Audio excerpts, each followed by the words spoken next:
Welcome to What is Going Om, for new thought from the edge of Om. Each week on Om Times' flagship radio show, veteran broadcaster, author, and media consultant Sandie Sedgbeer conducts thought-provoking interviews with inspirational authors, artists, musicians, scientists, speakers, and filmmakers who are working at the point where spirituality and science meet consciousness at the very edge of Om. Here is your host, Sandie Sedgbeer.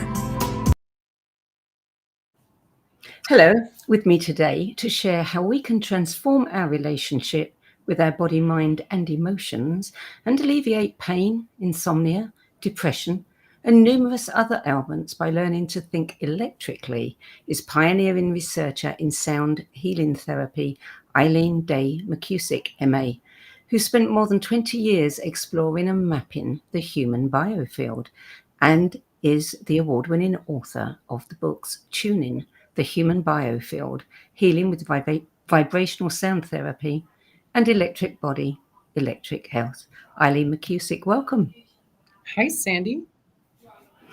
So you've your book, Tuning the Human Biofield, won the Nautilus Award. It's based on your master's thesis, exploring the effects of audible sound on the human body. Where did your journey with sound begin? My journey with sound began in 1996 when I found a set of tuning forks for healing in a Gaia catalog. And at the time I was doing massage therapy, just part-time. And I decided to get them and start experimenting with them.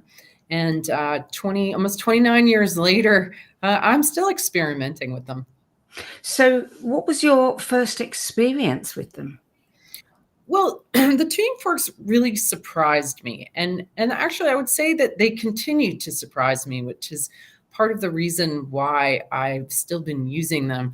I like to be surprised, I guess.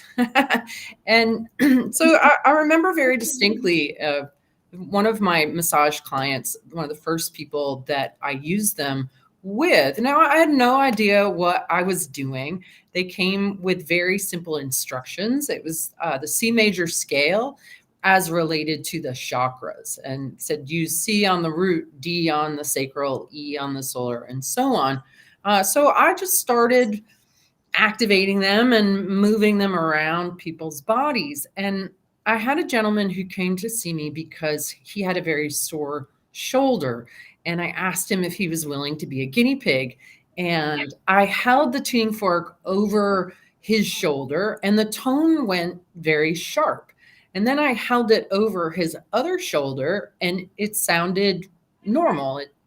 And so I went back to the sore shoulder and I kept activating the fork and holding it over that shoulder until finally, after just a little bit, it sounded like the other shoulder. And then he got up off the table and he rotated his arm and he said, "Oh my God, Eileen, all the pain is gone." And we were both very surprised about that because neither one of us had any expectation. So that intrigued me. And with each person that came in that was willing to be experimented on, I kept making more and more discoveries about how the sound was interacting with the body. Who first invented the tuning forks? I mean, sound has been used for healing for millennia, with musical instruments, drums and didgeridoos and things like that. But who actually invented the forks? Well, I believe tuning forks to tune instruments were invented allegedly in the 1700s.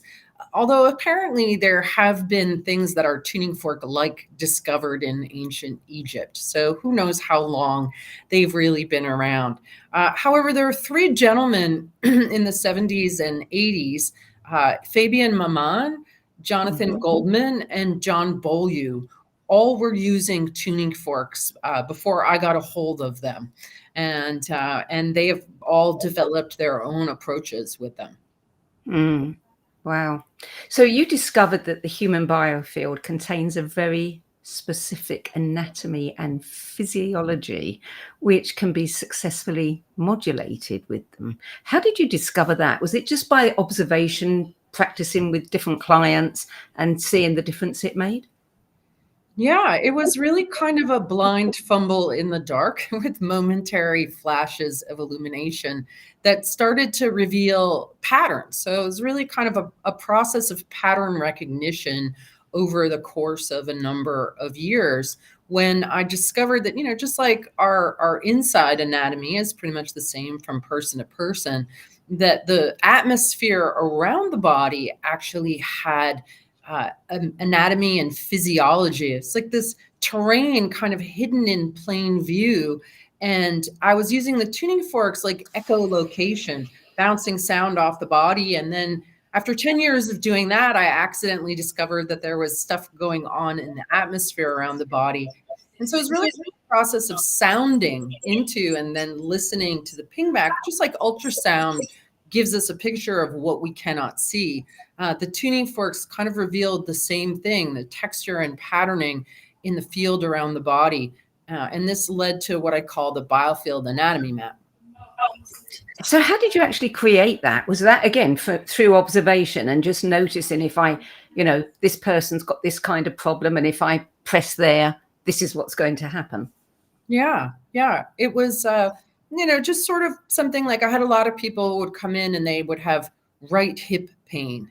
And I discovered that that they had a lot of charge or energy, sense of resistance in the fork, and a change in tone in the magnetic field around that particular area. And I discovered somewhat oddly that I could move these areas of charge in the magnetic field with the tuning fork, that the tuning fork became like a magnetic stylus in my hand, and I could do magnetic field adjustments that would lead to a change in the way electricity was flowing through the body. And I also found that each area of pain that people had, there seemed to be an associated mental emotional imbalance that was informing it.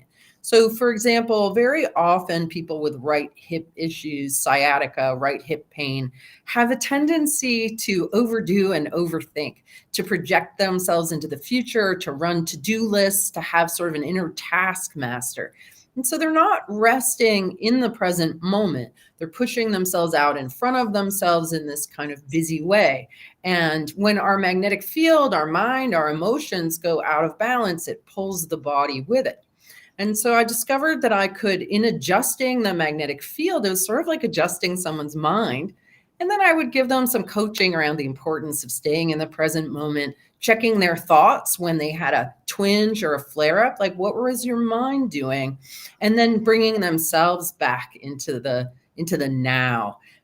And found that was an extremely effective way for helping people not only get out of pain or discomfort, but connect to their own bad habits that were leading to that in the first place. Have you found, shiatsu, quite often, a practitioner can press on a certain area and somebody just dissolves into tears. Have you found the same thing happening with the tuning forks? Mm-hmm. In fact, I've talked about getting a T-shirt made that says "I make people cry," because I'm very good. Essentially, what I discovered that the biofield is, or the body's biomagnetic field, is what we would call our mind. It's our conscious mind. It's our subconscious mind. It's where all our memories are stored. We're all told that our memories in the brain, and they might be there, but I found them in this very specific way in the magnetic field. And part of the biofield mapping, the left shoulder, for example, every time we feel sad, we're laying those memories of those sad feelings off of the left shoulder. So if I am combing through someone's field, I can find through the way the fork changes, the resistance that I feel in my fingertips, specific sad memories, and I can determine what age they are, because the field is it's stratified and it's timelined. So as we generate information in each moment, we're sort of laying down these tracks within our field, and information moves away from us. So our field is about 6 feet. It extends 6 feet out from our body on average. And information I find close to the body is current or recently generated. Information I found at the outer boundary of the field, and it is a bubble, like there is a membrane there that we can feel. That membrane contains information from gestation, then birth. So when I start 6 feet away from your body and start moving the vibrating tuning fork through your field, it's literally like dropping a needle on an album and reading the vibrational record of your life. And so any place where there's highs or lows, the tuning fork is going to reflect that. So I can find these undigested, unexpressed memories, like poking around your brain almost. And I can find the tender places. And when you start manipulating those, energizing those, it'll bring the emotion up. So I definitely make people cry a lot. One of our slogans is better out than in. Yeah. So it's a welcome thing. Yeah. Tuning forks, they're set to different frequencies. How does somebody create a specific frequency with the tuning fork? What are they doing? Is it, in the metal? Is it in, the weight of the metal or something? It actually has to do with the length of the fork. So the higher the frequency, the shorter the fork. The lower the frequency, the longer the fork. It's very specifically related to length, and then how many cycles per second it makes. So that's hertz. So different frequencies are used for different approaches. You, in your book, you talk about Dr. Tennant, who created the biomodulator, an ophthalmologist, homeopath, and alternative medicine practitioner. And his book was called Healing is Voltage. Well, voltage, electricity, there's a big, connection there. So what did you think about his work? I mean, he talks about pH balance a lot, and the pH balance in the cells. Have you done any research with that? Well, I think his work has really informed mine and my understanding of our body's electrical system, which is something none of us learn about. Most of us recognize that our heartbeat is electric, or that our brain is electric, blood carries a charge, nervous system. So we see the parts and pieces, but nobody ever really speaks to the whole electrical system in its entirety, the current that runs through our body and the magnetic field that's around it. And so his work, and especially his recognition that what we call pH also relates to voltage, and that the body has an optimum voltage range. And when that drops, like when the pH drops and goes into acidity, that's low voltage, and how we need to have a certain amount of charge across all our cell membranes in order for everything to function properly. So he really helped me make this switch from chemical speak to electric speak, and looking at the body through an electric health lens as opposed to the chemical mechanical lens that we've all been conditioned to look through. So can you actually measure the voltage when you're using tuning forks? Well, that's an interesting question. There are certainly devices out there. Jerry makes a device, and there are other devices. I'm very much an acoustic low-tech gal. And I did get some gadgets and heart rate variability and, different things to measure before and after. But at the end of the day, what I really found is that our human instruments are the most sensitive instruments. And I get much more out of my own observation and listening to and looking at someone else's response and observation. So even though things like this can be measured, at the end of the day, in the final analysis, I kind of found it to be a waste of time. Do you ever work on children or babies? Absolutely. Yeah, we absolutely work on children. And I'm going to be a grandmother in the spring. So I will definitely be working on a baby, exploring all the different ways that one can gently support a baby with sound. With kids, with animals, it's always less is more. An adult can sit through a 60-minute session, no problem. But with kids, we always want to make sure we hand them the tools. Kids and animals are the same way. Adults don't care about the tools. They don't care about what you're doing. But kids and animals want to sniff and smell and hold and have a real solid understanding of what is taking place before you start working with them. So you must, if you're working on a very young child or an animal, you must have to rely on your intuition a lot because you're not necessarily going to get obvious feedback. Yeah, it's really interesting how you can connect with an animal. It's a way for anybody, really, I think, maybe not anybody who's interested and who cares and is curious, uh, to do like animal communication. When I tap into the field of an animal, and I can do this work at a distance as well, I can see and sense and hear very clearly what it is they're struggling with. It just comes through. Do you find that, if you're working with someone who's got a lot of pain, you can get an instant feedback, if it changes the pain.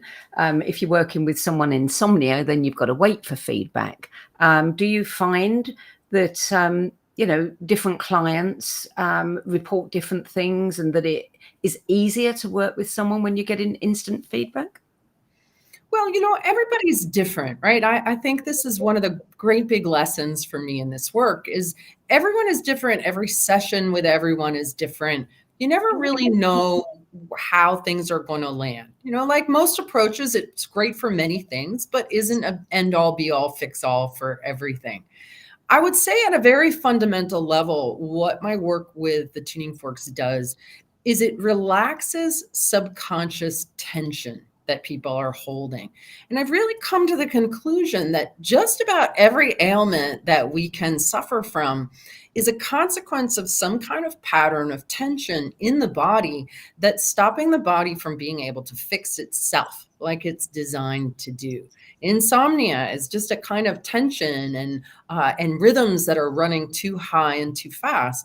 And so we find where those rhythms are in the body, provide the body with feedback of that. So the tuning fork acts like a mirror through the physics principles of resonance and entrainment. That's how I find areas in the field where the signal might be out of whack. And I'll just stay in that area and reflect it back to the body and say, hey, body, look, you're kind of out of tune over here.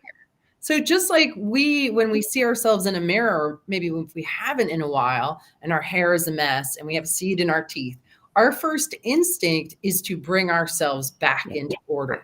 It's the exact same with your organizing intelligence. When you reflect to the body a place that it's out of order, it will use that reflection, that steady rhythm, that steady tone to bring itself back into order and relax.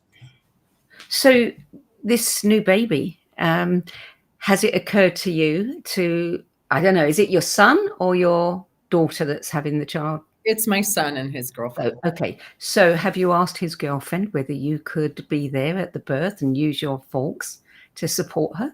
Yeah, I think that we haven't quite gotten there yet because it's a little ways off. But I have heard stories of other biofield tuning practitioners who absolutely have done that. And so it's definitely in the realm of possibility.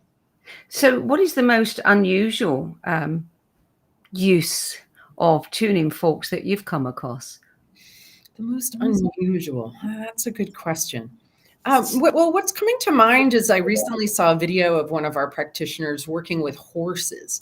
And I do think that the fact that they work so well with animals really shows us that it's not just the placebo effect. That we've heard many, many remarkable stories about dogs no longer being afraid of thunder, about cats becoming more social, about horses that were creating problems in the herd no longer doing that. So I think that really shows us that the sound is working in this very objective way. I mean, sound is such a, well, there are no words to describe, how fantastic sound is. And we've barely tapped the surface of understanding what it can do. I mean, the frequency, the vibration, etc. Listening to one of your little sessions on a free video with the Shift Network, I noticed as you were using, that tone, my whole body was resonating with it. I could feel my body, the shivers and the hair on my arms standing on end. I mean, it's just astonishing that sound can do that. It can also be very dangerous as well. I mean, there's talk of sound being used as a weapon for war. Yeah.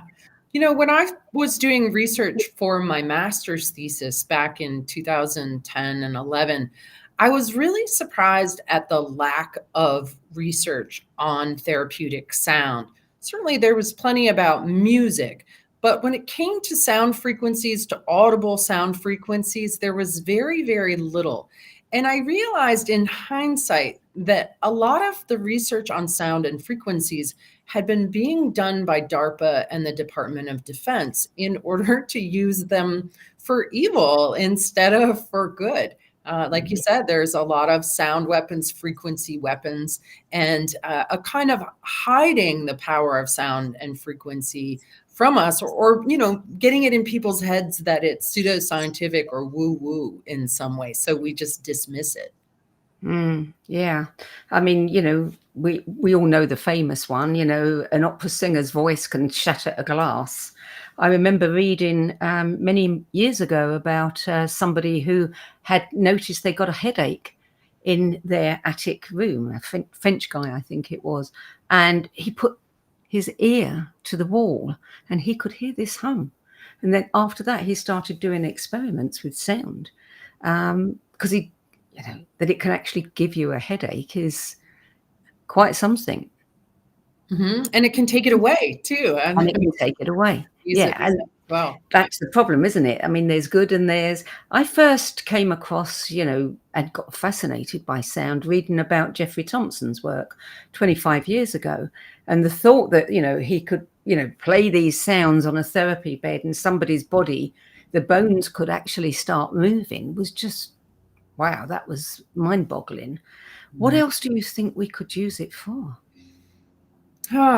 Well, there's so many technologies being discovered at the moment. Like we were speaking before off camera about how they figured out how to use it to shatter cancer cells, for example. And that's something that was being done by Royal Raymond Rife back in the 30s and 40s. So it isn't new. I think there's really no end to what can be done with sound, honestly. I think it is the beginning of a new frontier, and there is still very much to discover. There's lots of devices out there, frequency devices, but I've found that I can accomplish an awful lot with just my low-tech tuning forks, and don't need $30,000 machines that read your vibe and send you vibes, because we can do so much with simple tools. We can also accomplish a huge amount with just our own voices. Yes, and that's something that Jonathan Goldman talks about a lot, and humming. We can hum to ourselves, and I've actually sung to my body in the past when I've had a pain or something, and it really does work. Yeah, I like to say that the most powerful thing in the universe is right under our nose, and it's our mouth. Yeah, absolutely. Do you find that different sounds and tones, is there a kind of, people who speak English as opposed to people who are brought up speaking German, that there's a difference, that they would have different notes that would respond, that they would respond to simply because the way that they have been taught to use sound in their language? That's a really great question, and something that I'm not sure that I've taken the time to observe. But certainly the English language is sort of square and clunky. And even the way that it's written, I think that it is not really a language of sound healing and of beauty. And there are plenty of other languages that might be more therapeutic to speak and sing in than English. But that's something that would be a rabbit hole yet to be gone down. Yeah, I mean, we all respond favorably to, say, a French accent, which always sounds incredibly romantic. And there's the beautiful sing-song accents of Chinese and Japanese people. And then you've got the German guttural sounds, which are not quite so attractive. So I would think that the people who are born listening to some of those sounds would have some challenge listening to different ones. Yeah, I would think so. I think that that's something worth exploring for sure. What sort of research are you engaged in now? I mean, you've been researching, you said, for 30 years or more. What are you doing now? Well, currently we have a couple of things going on. I have a nonprofit institute called the Biofield Tuning Institute, and we conduct grant-funded, peer-reviewed research on the biofield and the biofield tuning approach. We just completed year 2 of a 3-year study with 100 volunteers. We had 65 of those volunteers receive 5 biofield tuning sessions over Zoom, 1-hour sessions once a week. And then we had a control group of 35 people who did not receive sessions, but answered the same questionnaires each week. And this is a follow-up to a feasibility study that we did and had published a couple of years ago, where everybody who came into the study had clinical anxiety and everybody who left the study no longer did. So we wanted to see, okay, that was 15 people receiving 3 sessions. What happens with 65 people who receive 5 sessions? And so we are in the process of collating that data now. We'll be writing it up for peer review in the first half of next year. So this is exciting because tuning forks and energy fields sounds out there, and having peer-reviewed research with very solid evidence of decline and in some cases complete removal of people's symptoms of anxiety has been necessary, but also exciting to see. So how does the medical establishment relate to this? Because, you could be taking a lot of business away from them. Well, I find it very interesting that Western medicine is starting to grasp electricity in the body. What they're really still missing is the magnetic field aspect. Again, we've been conditioned to think of things like auras or human energy fields as nonsense and something that doesn't exist. But we all learned in grade school that anything that has electric current running through it has a magnetic field around it. And the human body is no different. I will say that this work does, I can't tell you how many times I've had people say to me, I got more out of 3 sessions with you than I did in years of therapy, because we're able to go right into the memory and modulate it, relax it, release the charge from it, release the tension from the body. It helps people to drop their pain stories and start to tell themselves a new story. We've gotten people off anxiety meds, thyroid meds, depression meds. We've had people not have to get surgery from our interventions. So it is a disruptive technology. And there is resistance to this new paradigm. But at the end of the day, the market drives it. And more people are discovering just how powerful and effective sound healing can be. Well, we're going to take a short break now. You're listening to What is Going On. I'm Sandie Sedgbeer, and my guest today is pioneering researcher, inventor, practitioner, and educator in the fields of therapeutic sound, the human biofield, and electric health, Eileen McKusick. And we're discussing the valuable information shared in her best-selling books, Tuning the Human Biofield, Healing with Vibrational Sound Therapy, and Electric Body, Electric Health. We'll be back with more from Eileen McKusick in a few moments. And also, you can have an example of what the sound does to your body. Stay tuned. Om Times TV. Hello, I'm Sandie Sedgbeer, host of Om Times' flagship radio show, What is Going On? And as an author, editor, and 13 times book judge who's read thousands of books and interviewed hundreds of authors, I'm constantly asked what's really worth reading and what's not. So I created the No BS Spiritual Book Club to help you save time and money by picking the brains of discerning names who've walked this path before you.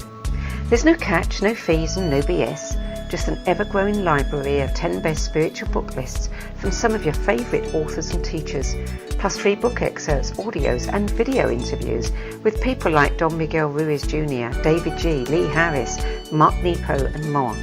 From well-known classics to hidden gems you've never heard of, it's the only no BS guide to the best spiritual books to enlighten your journey of self-discovery. So why not join the club? Get inspired and save money at the nobsspiritualbookclub.com.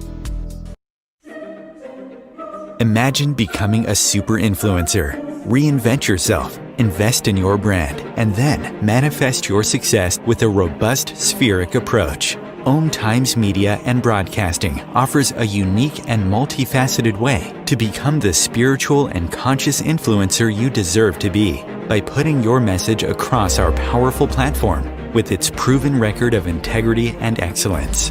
Through our produced shows, Om Times offers the opportunity to become a social media TV personality, a radio show host, an Om Times magazine columnist, and a syndicated podcaster, all in one shot. By live streaming your show on Om Times TV and broadcasting it across the extensive Om Times radio and TV networks, you become more than a host. You become an ambassador and a force for positive change. Om Times. Open yourself to the possibilities. Everything that we do, we can do in a contemplative manner. Through the art of contemplation, you can use the gene keys in a really powerful way. Gene keys is basically the code book of life. In the gene keys, the book is made up of these three levels: shadows, gifts, and siddhis. And the journey is through those three levels, kind of unpicking of the shadow states, the releasing of the gifts, and then the embodying of this higher consciousness called the siddhi.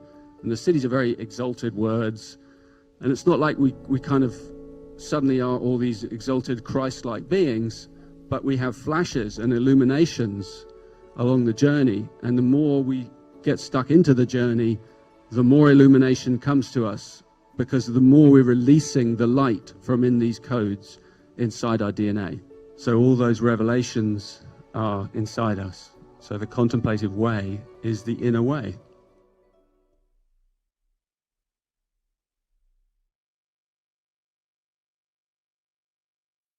There are 16 million children struggling with hunger in America. That's 1 in 5 daughters, sons, neighbors, and classmates who don't know where their next meal is coming from. Yet billions of pounds of good food go to waste every year. It's time we do something about it. Feeding America is a nationwide network of food banks that helps provide meals to millions of kids and families in need. Visit feedingamerica.org to help them feed even more. Together, we can solve hunger. Together, we're feeding America. Welcome back. Eileen McKusick. I can recall hearing some years ago that if there are certain notes that we individually resonate with, it's almost like a complete match for ourselves, if you like. And when you hear them, the hair on the back of your neck will stand up. Now, I've had that experience with one particular singer, and, is it true? Is it true that is a note that is specific to me? I don't know that it's necessarily as simple as the note, right? Because a singer it's his or her whole vibe. It is that we are collections of many, many frequencies, and some people resonate us more than others, some collections of sounds. But, we can play with Gene Force. I've got a handful here. So we could actually test that question and see if any one of the 5 frequencies I have handy resonates with you more. Let's do it. Yeah. Okay. All right. So I'm not sure how the sound system is. Sometimes people don't always get all the sound through, or it might cut it off a little bit. So let me just do a test, Sandie, and you let me know how this sounds for you. So this fork is 174 hertz. This is my primary field combing fork, and I've used lots of different frequencies. I've had lots of different prototypes made, really worked with quite a lot of different forks. And I found, for me, this one is the most useful for the field combing process, because its overtones and undertones really morph in such a way that when I get into, say, a sad memory, the sound coming out of the fork will sound sad. When I get into an area holding anger, you can feel the anger in it. It's like our bodies are always making inaudible music, and the tuning fork overtones and undertones actually makes that music that we're making audible, which is kind of wild. Okay, so let's just listen to a few of these as a sound check, but also to see what you notice. Can you hear that okay? Mm. All right, good. All right, so I'll just activate it a few times and then you just see what you notice.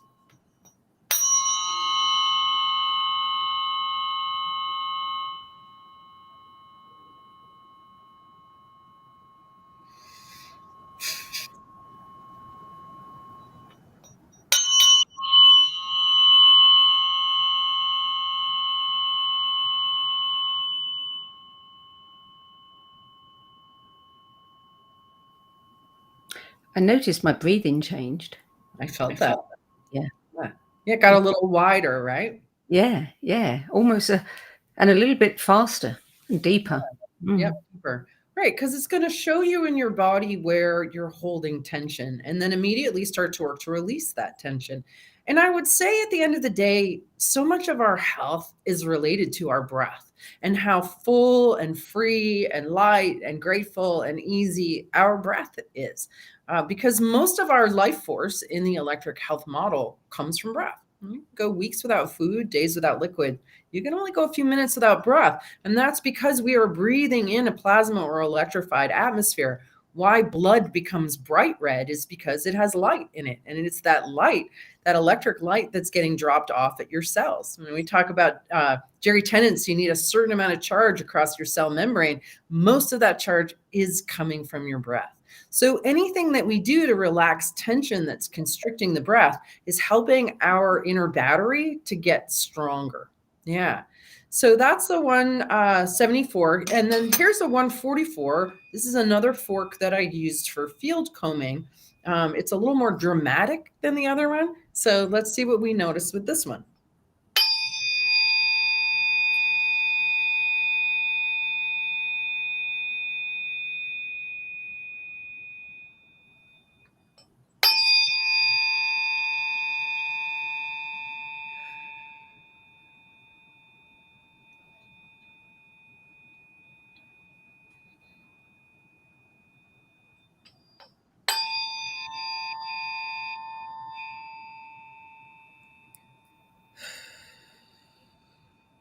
One more with this one because it wants to do just a little bit more work.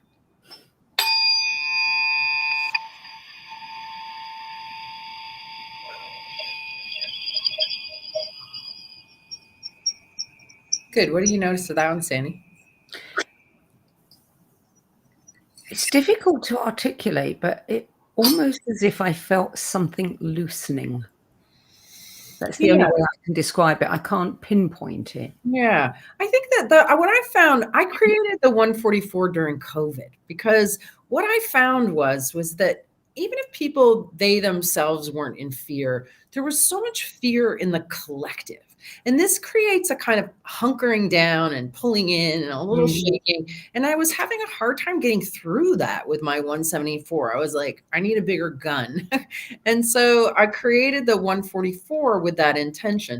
So it really does resonate with like lockdown fear or lockdown anxiety, a lot of the subconscious stuff that we hold, maybe in our gut, in our digestive tract, right? People who have digestive issues, very often emotions that you just stuffed down in there, you're holding them tight. And why you maybe are struggling with your digestion because it's not all like this in there. It's like, and so that feeling like it's getting in there and starting to loosen things. Like I could have sat with that one for another 5 minutes because there's like work that it wanted to do, not just in you, but everyone who will ever listen to this. It's reacting to and working with the collective field. Okay, let's try a different one. We'll try a higher frequency. So this one is 528 hertz. So let's listen to this one.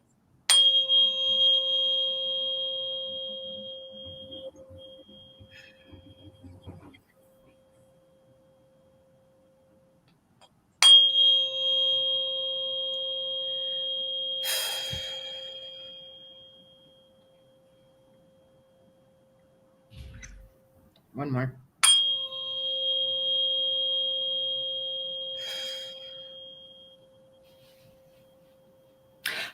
I can't say that I felt anything happening, but I was very aware of the fact that it seemed to have two tones. Yes. Yeah, definitely has two tones. So with the tuning forks, we get the overtones, we get the undertones. And sometimes in certain circumstances, certain overtones are accented. So you'll hear kind of a dual tone. But it's always different. And this is why tuning forks have been so intriguing to me, because they really do reflect whatever is going on in any given moment. And it's always different. It really shows so much information. Let me show you one of my newest forks, really, truly one of my favorite forks. This one is 222 hertz.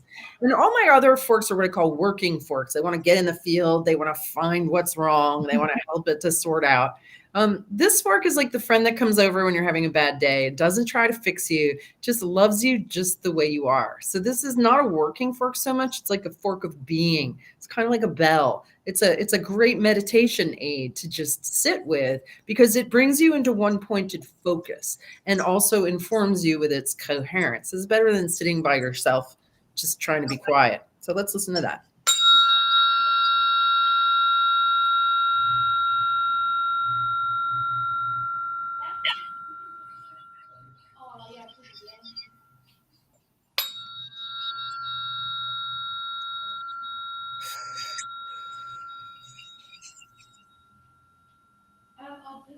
Good, and we'll do one more.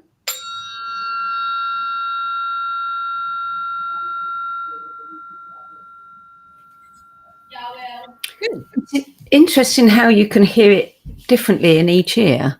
You know, it's almost like, you know, when you've got stereo and you hear it here and then all of a sudden you hear it over there, and it sounds quite different. Mm-hmm. Yeah, and actually, so speaking of hearing it differently in different ears, you can also combine them and do two at the same time and create a binaural beat. So the combination of the 144 plus the 222 is what we call the peacemakers. This one is, these are all the things that are wrong with you, and I'm going to get them straightened out. And this one is, I love you just the way you are. And using the two together is kind of interesting. So let's just listen to two together.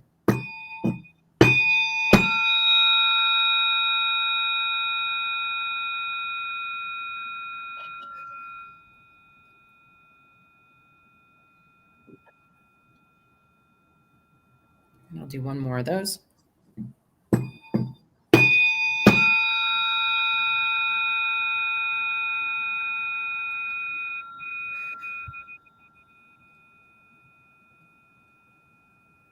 So it almost became one note, and I could hear, it sounds a bit stupid, but I could hear part of it behind me and part of it in front of me. Oh, that's so interesting. It's not stupid, right? It's just your observation. Yeah. Well, Yeah. to say it's one note, but then, you know, you're hearing two different. Yeah. Well, that's the beauty of the binaural beat. So you can pick any two forks and hold them up to your ears and, you know, just listen. And it quiets the mind right away, because I think so many people struggle with busy minds.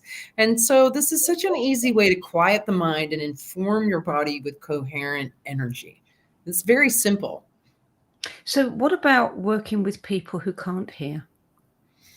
Well, you know, the thing is that our bodies are mostly water, right? And water responds to vibrational input. So it doesn't matter if you can't hear, because your body's electrical system and the water in your body are absolutely responsive to vibrational inputs.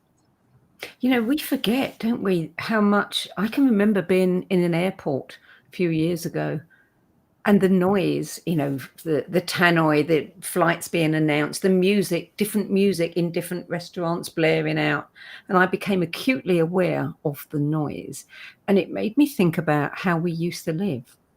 You know, people who'd lived on a farm, they never heard that kind of thing. You know, they'd hear the sounds of the animals, maybe the wind, maybe people talking. But, you know, what have we done to ourselves with this overplay of sounds?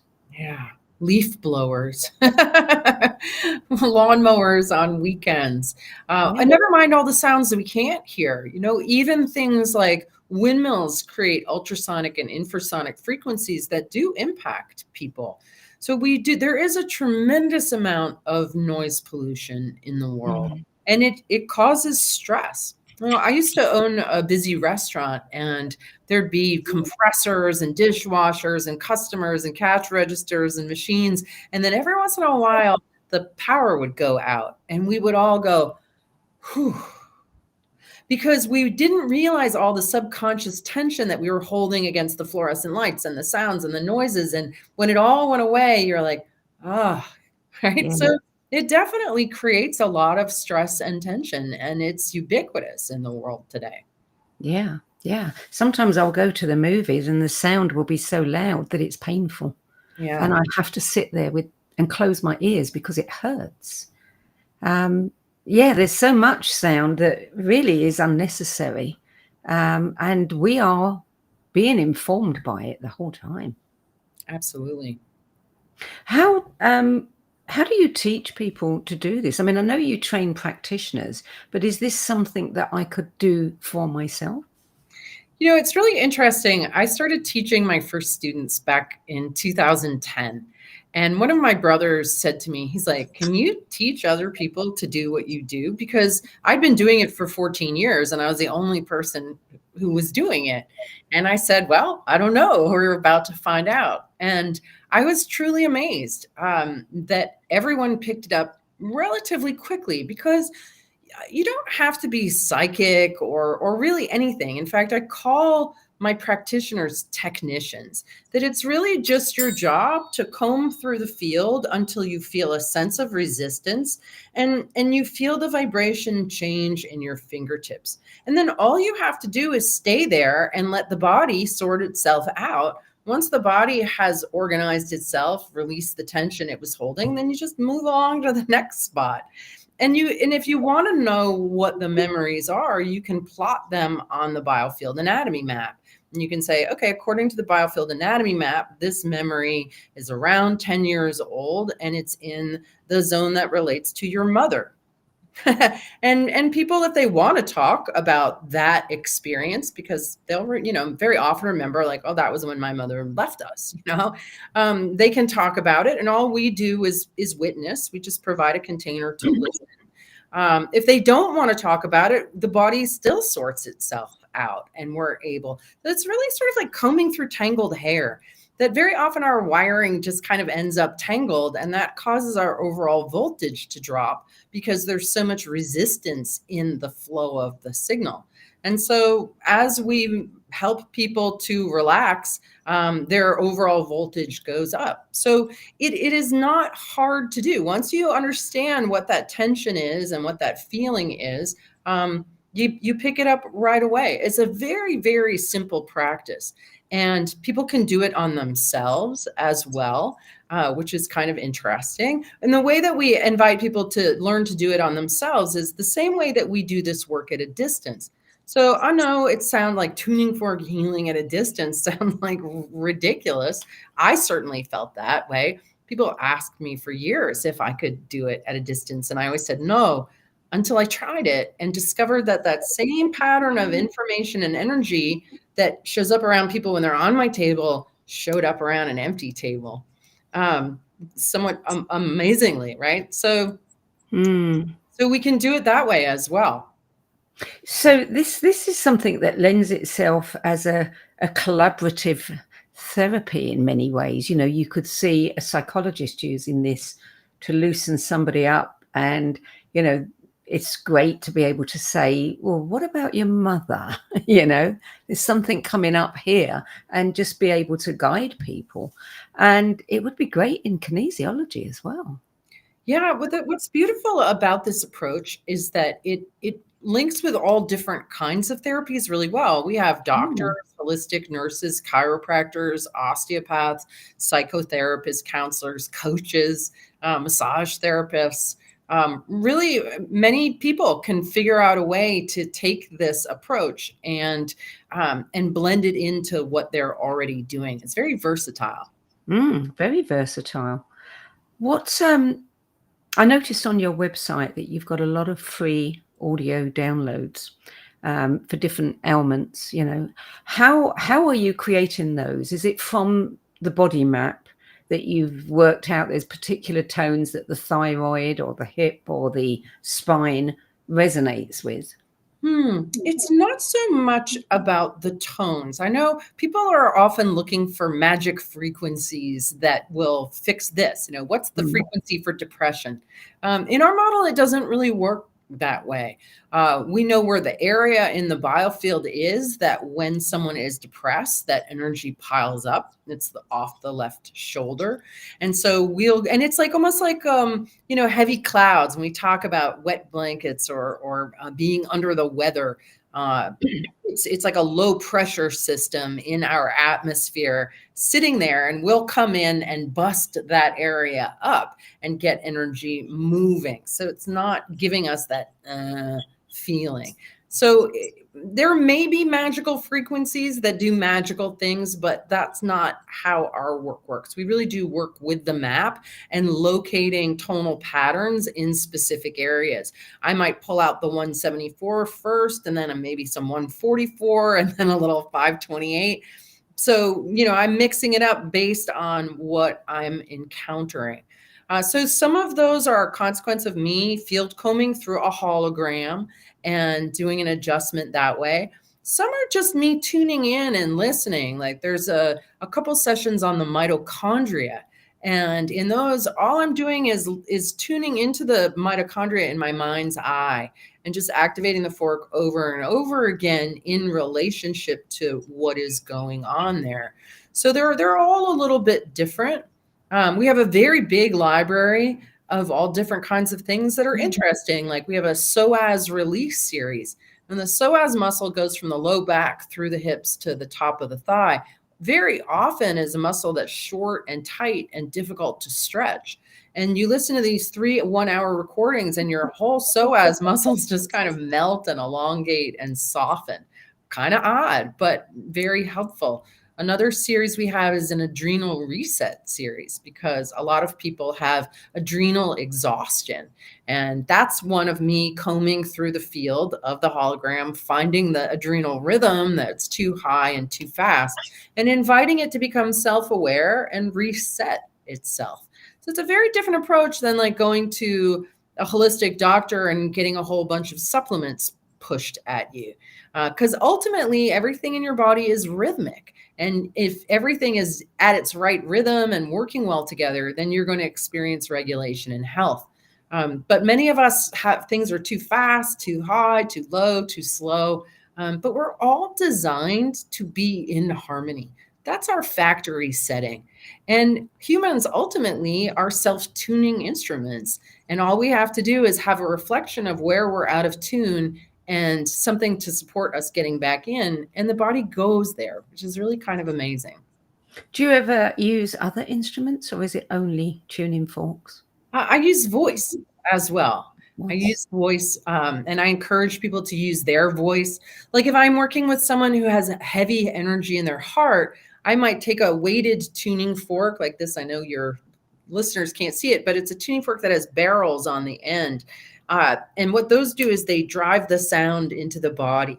So I might put a weighted fork on somebody's sternum and invite them to make the sound ya and up and through the tuning fork for the purpose of opening and relaxing and releasing the heart and lifting that heavy energy off.